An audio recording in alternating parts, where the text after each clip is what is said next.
దర్శకులు నిర్మాతలు హీరోలు జన్మలో మారరు. వారికి తెలుగు అందాలన్నా తెలుగు అమ్మాయిలన్నా పెద్దగా పట్టదు. ఇక దక్షిణాదిన హీరోయిన్స్ ని పట్టించుకోకుండా కేవలం ఉత్తరాది భామలపై తెలుపు తోలు అమ్మాయిల్ని పిలిచి అవకాశాలు ఇస్తూ ఉంటారు. వారు అడిగే గొంతెమ్మ కోరికలు భారీ రెమ్యునరేషన్ ఇవ్వడానికి సిద్ధపడతారే కానీ మన వారిని మాత్రం పట్టించుకోరు. అదేమంటే తెలుగు అమ్మాయిలు సినీ ఫీల్డ్ కు తకరని, వారు దీనిని సీరియస్ ప్రొఫెషన్ గా భావించరని చెబుతూ ఉంటారు. గ్లామర్ షో విషయంలో డైలాగుల విషయంలో కూడా వారు పలు అభ్యంతరాలు చెబుతారని, కాబట్టి మేము కష్టపడి వెతికి ఎవరినైనా గుర్తించి హీరోయిన్ ఛాన్సులు ఇస్తామంటే ఇంట్లో వారు ఒప్పుకోరని, తామే వచ్చి వారి తల్లిదండ్రులను కుటుంబ సభ్యులను ఒప్పించమంటారని చెబుతారు. చివరికి ఒప్పుకున్నా అనేక కండిషన్లు రూల్స్ పెడతారని, కాబట్టి ముంబైకి వెళ్లి ఒక్కరోజు హోటల్లో దిగితే వందల మంది ఎలాంటి అభ్యంతరాలు చెప్పకుండా ముందుకొస్తారు. కాబట్టి తెలుగు అమ్మాయిలను బతిమాలి నచ్చజెప్పి ఒప్పించాల్సిన అవసరం తమకు లేదు అంటారు. మరి నాటి శ్రీదేవి, జయప్రద, జయసుధ నుంచి విజయశాంతి, భానుప్రియ, సౌందర్య, రాశి, మీనా, అనుష్క వరకు అందరూ దక్షిణాది వారే కదా. దీనిని చూస్తే మన వారికి పెరటి చెట్టు వైద్యానికి పనికిరాదనే సామెత గుర్తుకొస్తుంది. పోనీ ఉత్తరాది భామల విషయానికి వస్తే బాహుబలితో నేషనల్ వైడ్ పాపులర్ అయిన ప్రభాస్ సరసన నటించేందుకు కూడా శ్రద్ధా కపూర్, దీశా పటాని వంటి వారు కూడా బాలీవుడ్ చిత్రాల కంటే ఎక్కువ పారితోషికం అడుగుతున్నారు. తాము తప్ప గత్యంతరం లేదని వారందరూ ఒకే మాటగా కోట్లలో అడుగుతున్నారు. ఇక నార్త్ భామలు కేవలం తెలుగును మొదటి మెట్టుగా భావిస్తున్నారే కానీ ఇక్కడ అభిమానం ఉండి కాదు. ఇక్కడ సక్సెస్ అయిన తర్వాత అందరూ ముంబై ఫ్లైట్ ఎక్కేవారే. ఇక దక్షిణాదికి చెందిన అసిన్, ఇలియానాల నుంచి కాజల్, శృతి హాసన్, రకుల్ ప్రీత్ సింగ్, తమన్నా వంటి వారందరి గోల్ బాలీవుడ్. దక్షిణాది వారైన దీపికా పదుకునే, పూజా హెగ్డేలది కూడా అదే జరుగు. పోనీ బాలీవుడ్ కి వెళ్లాలా లేదా అనేది వారి వ్యక్తిగత విషయం అనుకుందాం. కానీ ఉత్తరాదిలో వారు బాలీవుడ్ మీడియా దక్షిణాది గురించి అడిగితే సమాధానం కూడా చెప్పరు. తాము బాలీవుడ్ హీరోయిన్స్ అని, తమది కూడా ఉత్తరాదేనని, కాబట్టి తమను అలాగా భావించాలి అంటారు.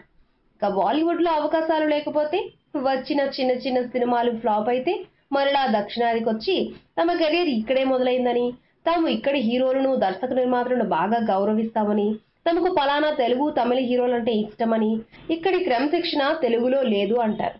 చివరికి అక్కినేని అఖిల్ శాస్త్రి నటిస్తారా అని అలియా భట్ని అడిగితే అక్కినేని ఫ్యామిలీ అంటేనే తనకు తెలియదండి.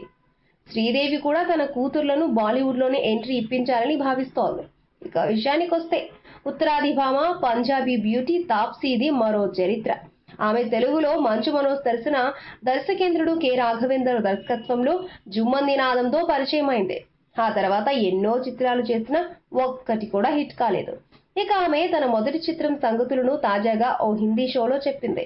నిజానికి గ్లామర్ పాళ్ళుంటూనే శృతి మించకుండా, అశ్లీలత లేకుండా హీరోయిన్లను కన్నుల విందుగా చూపించడంలో దర్శకేంద్రుడు రాఘవేంద్రరావు స్కూలే డిఫరెంట్. ఆయన నాటి శ్రీదేవి, జయప్రద, జయసుధ నుంచి రమ్యకృష్ణ, రవలి వంటి ఎందరికో లైఫ్ ఇచ్చాడు. వారిలోని గ్లామర్ ను తెరపైకి తెచ్చారు. దాంతోనే శ్రీదేవి, జయప్రద వంటి వారికి బాలీవుడ్ లో విపరీతమైన క్రేజ్ ఉంది. హిందీలో కూడా కొన్ని చిత్రాలను డైరెక్ట్ చేస్తున్న ఆయనతో ఒక్క సినిమా అయినా చేయాలని భావించేవారు ఎందరో. రమ్యకృష్ణపై ఉన్న ఐరన్ లెగ్ ని కూడా మార్చేసిన ఘనత ఆయనదే. అందుకే ఆయన అంటే అందరికీ ఇష్టం, గౌరవం.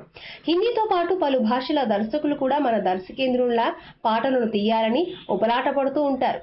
ఇక తాప్సీకి తెలుగులో ఒక్క హిట్ కూడా రాకపోవడంతో బాలీవుడ్ వెళ్లి మేరా నామ్ షబానాతో పాటు 1-2 చిత్రాలలో ఓకే అనిపించింది. దాంతో ఈ అమ్మడి చందం రేవు దాటేదాకా ఓడ మల్లన్న, రేవు దాటాక బోడి మల్లన్న అయిపోయింది.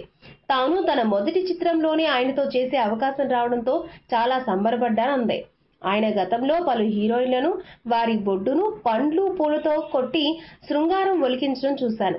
నా మొదటి సినిమా ఆయనకు 105వ చిత్రం. ఇక నాపై కూడా పండ్లు పూలు వేస్తాడని భావించాను, కానీ ఆయన నా బొడ్డు మీదకు కొబ్బరి చిప్ప వేయించాడు.